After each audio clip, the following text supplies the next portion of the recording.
Казино боюнча мыйзамга сиз добуш берген жоксуз. Бирок сен азыр алып аткан айлыгың адалбы? Добуш бербей кетип калган негизи ошол болгондой. Мен аттарын атабай эле коеюн, бирок мен ушул 2-3 биздин олигархтар менен деп коеюнчу, ошол менен жолуктум. Реалдуу түрдө бул жакка акчаларды алып келип бизде ачылат элек деди. Депутаттар чайга чогулган жерге бардыңызбы? Бардым.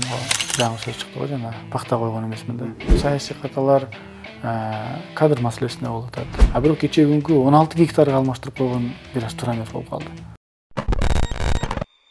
Саламатсыздарбы достор? Бүгүн биздин суроолорго Жогорку Кеңештин депутаты Марлен Маматалиев мырза жооп берет. Казино боюнча мыйзамга сиз добуш берген жоксуз. Сиз макул деп добуш бересизби же каршы? Мен жок элем, мен азыр жок эле. Азыр мен келдим. Позицияңыз кандай деңиз? Бул мен үчүн чын айтканда өтө оор маселелердин бири. Эми жашырганда эмне достор билет, коомчулук билет. Биз ушул ислам жолунда 20 жылдай болуп калды да. Ошон үчүн мен чын айтканда бул маселе боюнча добуш бербей кетип калган негизи ошол болгондой. Эми бир жагынан карап көрсөңүз айтканда жөн бар да. Айтат эми бага мындай түшүндүрүп айтышты да, Марлен эми сен эле намаз окуйсуң, биз эле намаз окуйбуз. Биз деле ошондой Кудай деген балдарыбыз. Бирок сен азыр алып аткан айлыгың адалбы? Мисалы, исламда өзүң билесиң, бир чака сууда, чака таза сууга бир кичине эле тамчы арам суу куюлса, демек баардыгы арам болот. Дейт, туура. Ошол сыяктуу эле азыр бюджетти таза дейсиңби?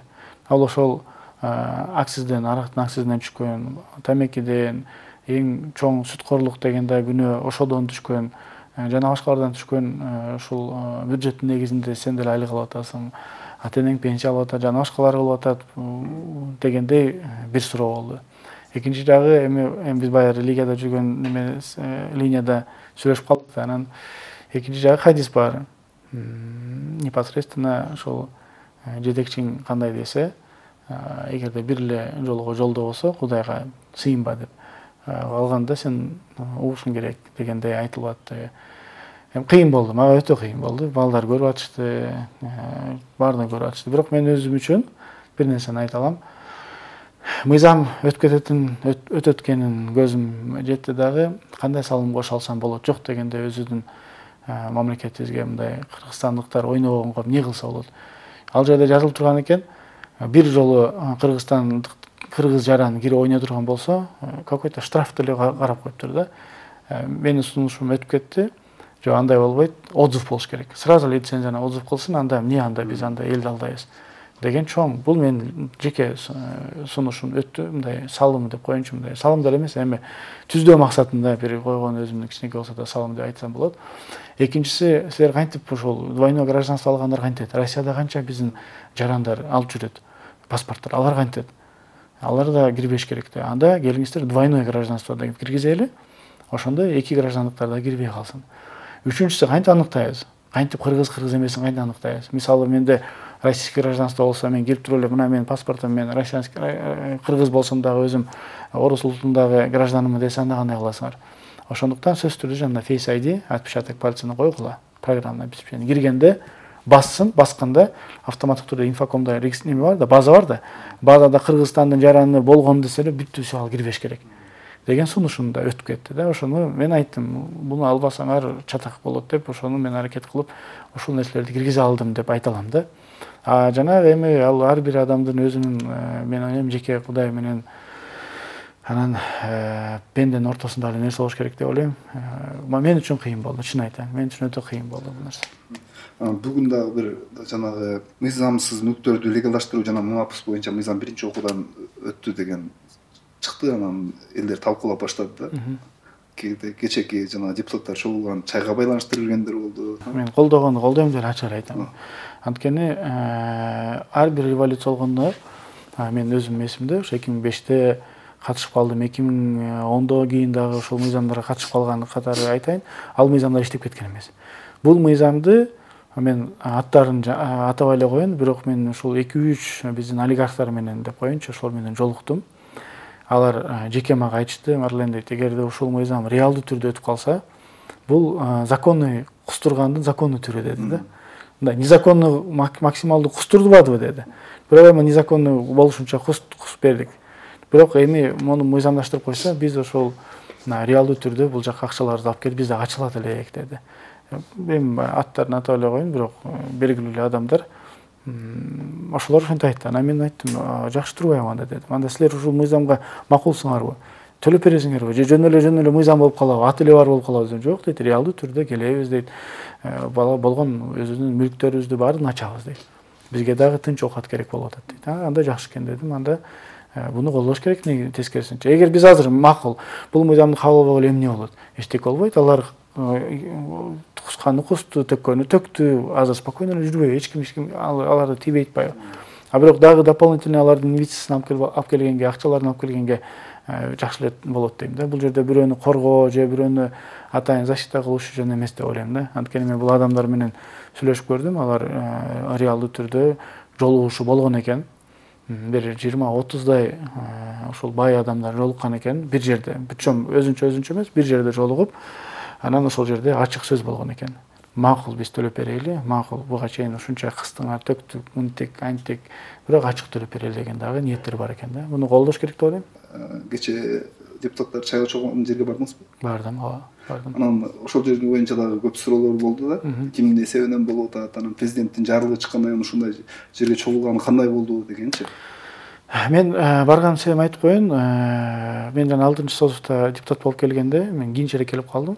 Ушундай эле жанагы жыйын бүткөндө бизди алып кетти да. Каяка десем, бул илгертеден калып калган традиция бар эле. Буну сен ойлоп тапкан жоксуң. Анда резиденцияда болгон. 2 жолу, по-моему, 3 жолу даже бардым окшойт. Мен 3 жолу бардым, резиденцияга барып, биз ошол жерден презентация кылып, баягы эмне иш кылды, кандай реформалар жасады, мындайча айтканда каникулга чыгаардын астында силерге маалымат берип коелу деген бир мындай ниети менен, плюс баягы чогуу иштедик, баардыгыбыз эле милдетибиз бир, максатыбыз бир деп туруп ошол жерде чай берилди.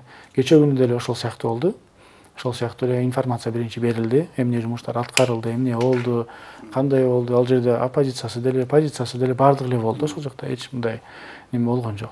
Эми айрымдары аягына чейин отурду. Мен башында баягы атайын чакыргандан кийин барып учашып коюп, бир аз отуруп эле кетип калдым. Анан ага кантип бүттү, кандай болду, мен айта албайт экенмин. Кумтөр боюнча кабыл алынып жаткан чечимдер жакында акыркы неме келишимге кол коюлат. Сиздин көз карашыңыз кандай ушул темада? Эми ачык айтыш керек. Эгерде кумтөр өтпөгөндө бизге дагы кандай жагдай менен жашайт элек? Жылына 10 миллион сом эле алат, 10 миллион доллар эле алат элек жылына.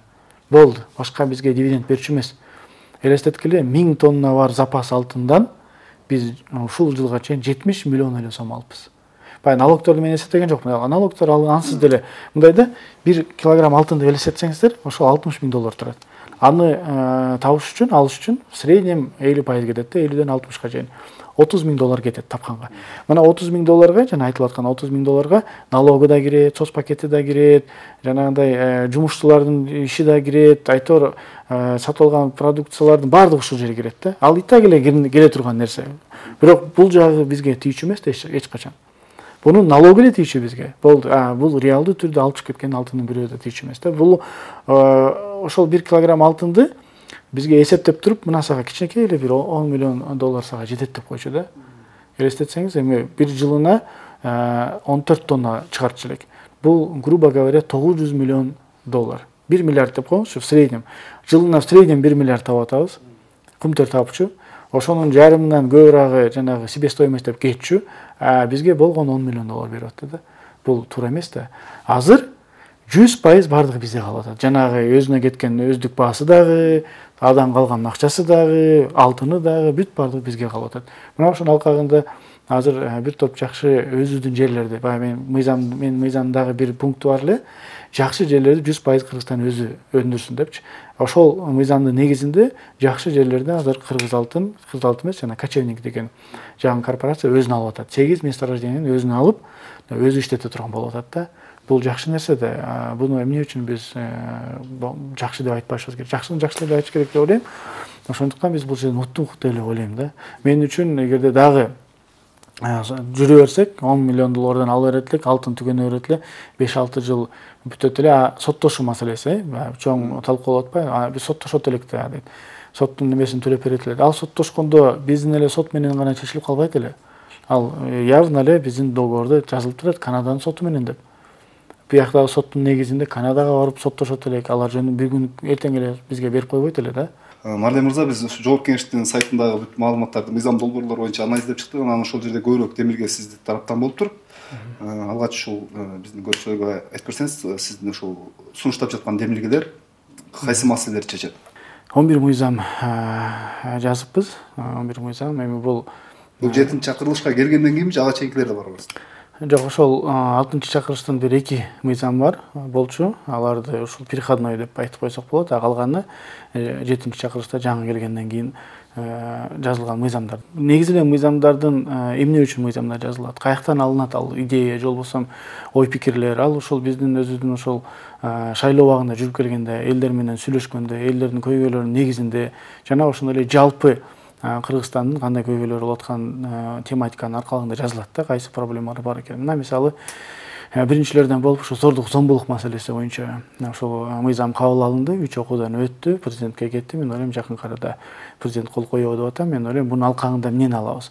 Мунун алкагында биздин коомчулукта болуп аткан жана жаш балдарга зордук зомбулуктун маселеси бир топ азаюуну алып келет деген жакшы ниет менен жаздык да. Эгерде буга чейин ошол зордук зомбулукта амнистия менен чыгып кеткен ушулар бар экен. Эми мындан ары амнистия менен чыкпай турган болду. Жана досрочное освобождение болчу экен. Аларга эч кандай эми досрочное освобождение болбойт. Аларга жанагындай срок давности деп коет экен. 6 жыл бир жака качып кетип турган болсоң, 6 жылдан кийин келсең, кылмыш иши токтоп калат экен. Ал дагы жокко чыгарылды. Төртүнчүсү ал эле эмес, жанагындай справка алып келип алсаң, мен больноймун деп. Болду, анда сен дагы жоопкерчиликтен качат экенсиң. Биз аны дагы жокко чыгарып койдук. Мага демек 100 справка алып келсең дагы кийин барып өзүңдүн срок менен отурасың деп. Андан сырткары аларга бир болбогон бир 7 жылдан 12 жылга чейин гана каралып калган экен. Биз ошону өмүр бою эркинен ажыратылсын деген дагы чоң нормаларды койдук да. Бул эми албетте мен ойлойм бул өзүнүн таасирин билдирет. Мен жакын арада мына эртең бүрсөгүндө биздин айыл өкмөттөргө, имамдарга, бардык жактарга кат түрүндө жиберейин деп атам. Сиздер ушул жана участковыйларга бардык коомчулук менен бул кандай жаман экенин жазып бергиле деп атабыз да. Бул эми ошол жана биринчи мыйзамдардын бири. Кийинкиси ушул кендер боюнча мыйзам. Ал дагы Кудай болсо бүгүнкү күндө уже кол коюлуп, ишке ашып, уже иштей баштады. Анын алкагында экономикалык мындай акча келе турган жагын карасак, кеминде 500 миллион доллар ушул Кыргызстанга калат деген ниет менен кылдык да. Эгерде буга чейин бир дагы грамм Кыргызстанда алтын калбай эле сыртка чыгып кетаткан болсо, туура бизге баягы налогун төлөп койчу, сос пакетин төлөп койчу, бирок реалдуу түрдө мындай колу менен кармай турган алтын эч качан калчу эмес да. Азыр кеминде 30% бизге кала турган болду. Ал биз акча кошпой туруп алтын, анан күмүштөн. Мындай айтканда баягы мамлекет акчасын мындай коротуп, же алар менен доляга кирип, биз дагы акчаны кошуп анан алган прибыль эмес. Биз эчтеке кылбай туруп эле, жөн эле биз ушул Кыргызстан, биздин мамлекеттин биздин алтын болгонго байланыштуу кеминде мына бизге жата берсин, жөн жат неметпей бизге 30% алтын калсын деген негизинде 500 миллион доллардан 1 миллиард долларга чейин мен күтүп отурам. Ушул акча түшүш керек да. Мыйзам бирок алдыга иштейт да, артка иштебейт да. Мисалы жер үй экени боюнча, мисалы ачык айтканда мен ошол жерде депутаттарга айттым эле. Бирок бул негиз болуп калат. Азыр негиз болуп калып, ачык айтайын, азыр бүт губернаторлорго тапшырма берилди. Өтө чоң жанагы мурдатан коррупциялык схемалар менен же башка бир кыйтым жолдор менен алынган лицензиялар болуп ошол жерде табаткандар болсо, алар менен сүйлөшүү башталды. Мен ойлойм жер үй менен да башталат. Көрөсүздөр го, Кудай болсо бул мыйзамдын алкагында баягы мен жаңы лицензия берилгендер 500 миллион деп атпайм, ал биякта эле калат. Дагы бир топ ушул биздин өзүбүздүн мамлекетибизге таандык болгон алтындар бизге калат да. Кудай болсо чоң дагы месторождениялары менен сүйлөшүү жүрүп баштайт. Бул мындай айтканда мыйзам аркага жолу обратной силы не имеет, но это основание для разговора. Мындай негиз түзүлүп калды да. Саясатты, Кыргызстандын саясаты, кендер боюнча саясат өзгөрдү деген негиздин алкагында биздин ушу жергиликтүү жана ошондой министрликтер ишмердүүлүгүн алып барып баштайт да. Кийинкилерди айтып баштасак, бул ошол азык-түлүк маселеси. Билесиздер, азык-түлүк маселеси дагы азыркы учурда өтө мындай чоң проблемалардын бири. Эмнегедир доллар көтөрүлүп калса эле биз азык-түлүктү көтөрө коебуз да, кайра түшүп калса түшүрбөйбүз да. Анын негизи ошол болгону бир 17 миң эле штраф экен. Ошол эгерде жашырып негизсиз бааларды көтөрсө, анда мындай крупный автоек деп коелучу, мындай. Ал жөнөкөй камактагы ишкерге тиешеси жок. Ал жанагындай крупный складдарды кармаган чоң автоектерге да. Аларга биз ошол штрафты да көбөйтүп атабыз жана колдон келишинче монополияны дагы мындай текшере албай турган учурлар бар экен, текшергенге мүмкүнчүлүк түзүп берип атабыз да. Бул кайра эле барып алып туруп биздин жанагы ишкерлерди басып алуу эмес, башкача түшүнүш керек да. Ушул мыйзамдар бар. Андан сырткары ДТП мына көрүп атасыздар. Ушул жол авариялары көп болуп атат да. Мына ошого байланыштуу дагы бир жакшы Грузияда башка өнүккөн мамлекеттерде жакшы мыйзамдар бар экен. Ошол мыйзамдарды практика катарында көрүп келип, анан ушул жакка киргизейин деген ниетим турат. Мына каникулда биз МВД менен сүйлөштүк.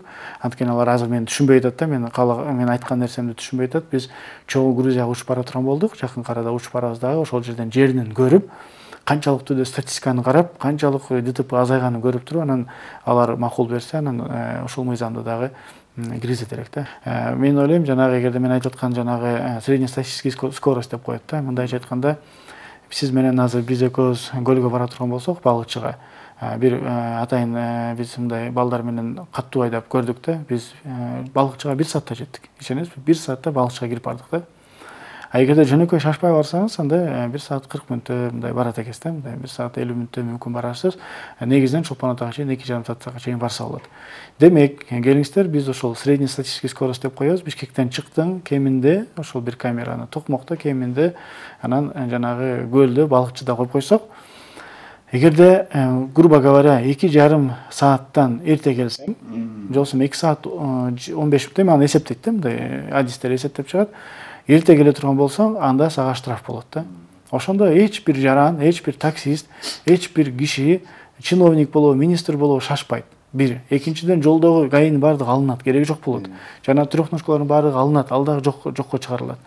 Баардыгы шашпай жакшына айдап калат да. Мындай эми баардыгы эле ДТПнын негизи эмне үчүн болот? Шашат.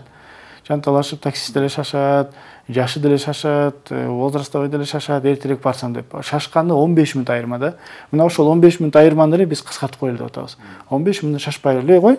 Жөнөкөй жеткенге мындай реалдуу мындай жөнөкөй жеткенде эле убактын коюп коелу деп атабыз да. Ошондо мен ойлойм ДТПны дагы азайта турган бир мыйзам болот дагы. Жогорку кеңеште дагы ушу автомобиль жолдор маселеси боюнча ушундай мыйзам жазып атасыз азыр. Ушул темага эмне көбүрөөк токтолосуз? Кайсыга? Ушул негизи автомобилдерге байланыштуу оңурулду, жол эрежелери боюнча негизи. Өзүңүз авто сүйүүчүсүзбү деген суроо. Жок, эми өзүм практикада көрөм да көпчү. Жана сиздин программа жана штрафтарды аныктаганда ошо биз как раз практика кылып балдар менен ошо текшерип жүргөн малдардын бири болуп калса керек деп ойлоп атам. Негизи бирок өзүм дагы катуу айдайм да, билем да, мындай реалдуу түрдө кантип ушул ДТПны азайтса болот эле депчи, мындай шашпай, мага деле ограничение болуп койсо мен деле шашпай айдайт элем да.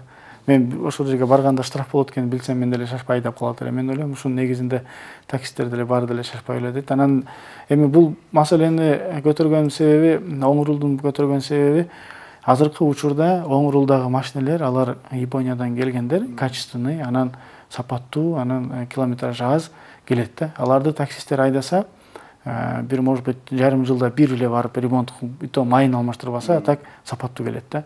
Ага караганда Россиядан келген чириген машинелер, же болбосо Европада келген чириген машинелер, алар таксист тапканын эле ошого кетирет да. Же болбосо не обязательно таксист, жаран тапканын эле машинесине кетирет да. Мен ойлойм, ошондуктан биз эгер жөнөкөй жарандарды ойлосок, жөнөкөй элди ойлосок, жана ДТП деп эми ал бир жагы, мейли ал жагында көрө жатарбыз, ал мүмкүн мен адашкандырмын, ошол биз жана Грузияга барып келгенден кийин көрөбүз да.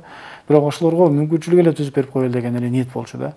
Ошолорго арзаныраак машина алып, жакшыраак сапаттуу машина алса, экология да бузулбайт эле деген ниетте да. Азыркы бийлик иштеп баштаганда сиз ошондон бери саясий окуяларга активдүү катышып келатасыз да.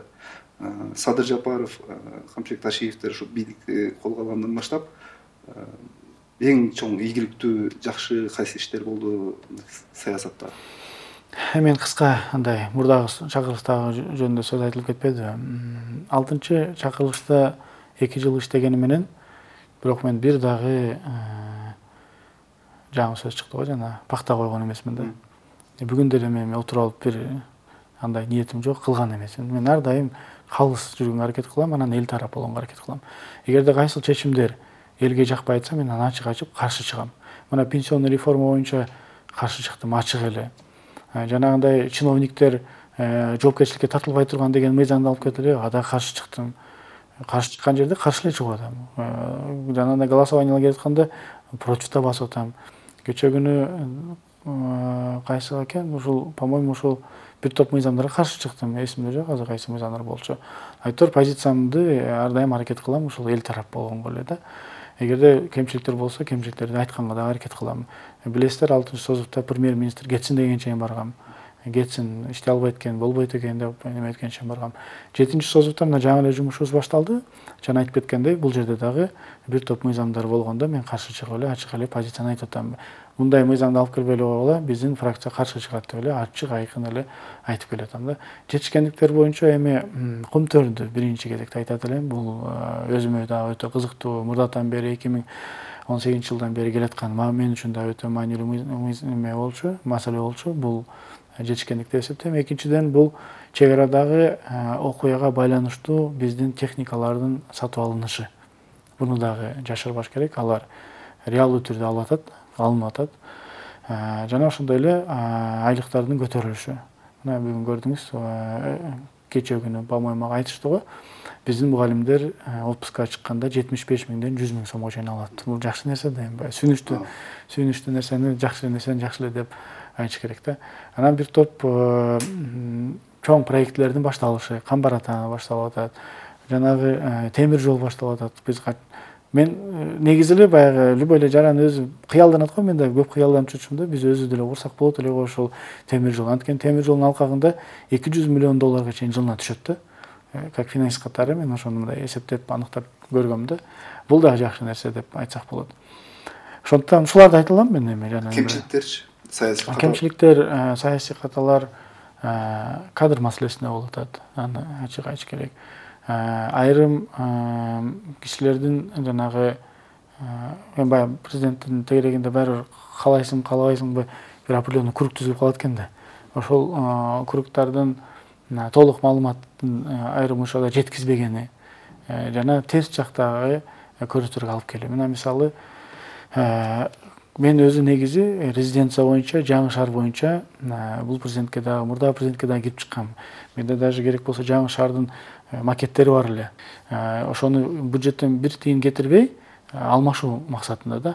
А бирок кече күнкү 16 гектарга алмаштырып койгон бир аз туура эмес болуп калды. Ушундай кемчиликтер болуп атат да. Мындай идея жакшы, ой жакшы, а механизм туура эмес болуп калып атат. Механизмден жактан мындай жатканда президентке медвежий услуга кылып коюп атат да.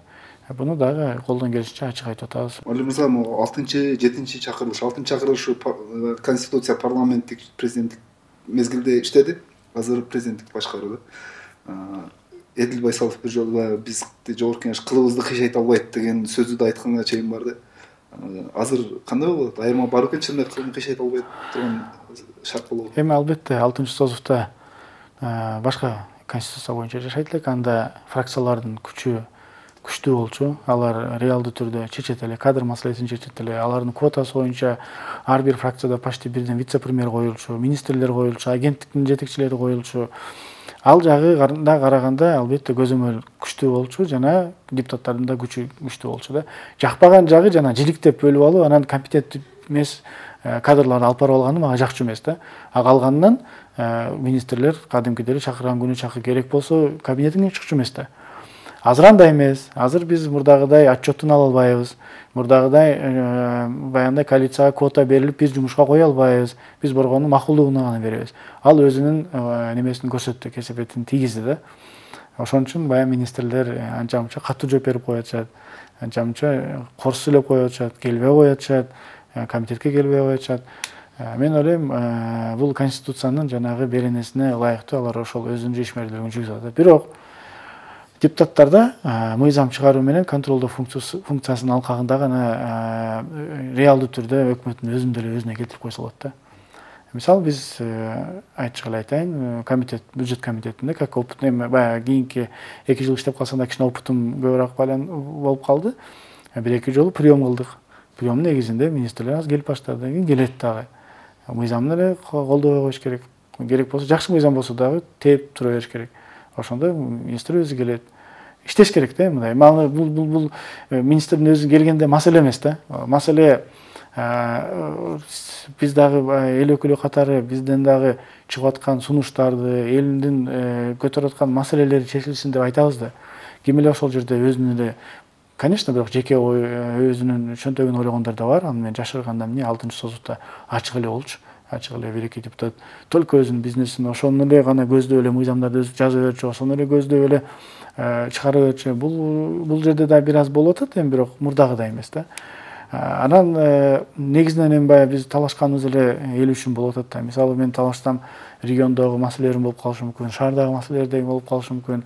Өзүбүздүн жанагы программабыздын алкагында жазылган мыйзамдар болуп калышы мүмкүн. Ошого байланыштуу гана тирешти өкмөттү алып келип отчет бердириш керек да. Кечээ күнү болду. Мына кечээ күнү келсин деп келтирип алдык. Акылбек Сөнбекович канча айтпасын, мен маалымат катары гана келдим, бирок отчет бергенде болуп калдым деп бир аз неметти, шалагандай болду. Бирок ошондой кылыш керек. Депутаттын өзүнөн. Депутаттын конституция боюнча парламентский болсо дагы өзү жеке өзү иштейм десе, иштейт, иштебейм десе ал дагы жетиштүүсү болот да. Ал эми азыркы конституция боюнча президентский болсо деле бир топ маселе чечип атпайбызбы, иштеп атпайбызбы, кылып атпайбызбы. Демек мен ойлойм адамдын өзүнөн дейм да. Рахмат баардыгы мырзалар, суроолорго ачык жооп бергениңиз үчүн. Ийгилик каалайбыз. Рахмат силерге да. Достор, биздин суроолорго жооп берүүчү депутат Марлен Мамыталиев мырза жооп берди. Саламаттаңыздар.